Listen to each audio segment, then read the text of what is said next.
রাধে রাধে।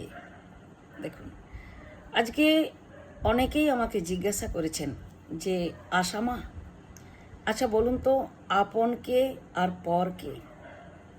তো প্রথমত তো আপনাদেরকে আমি বলি যে যখন সময় ভালো থাকে তখন দেখবেন সকলেই আপন হয়ে যায়, আর যখন সময় খারাপ থাকে তখন সকলেই পর হয়ে যায়।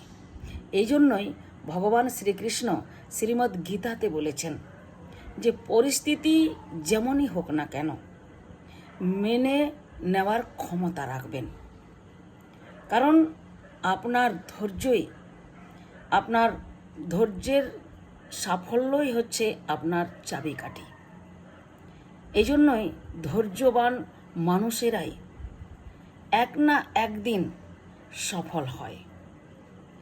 তাই ধৈর্য ধরুন আর ভগবানের প্রতি বিশ্বাস রাখুন, দেখবেন একদিন সমস্ত পৃথিবীটা আপনার আপন হয়ে গেছে।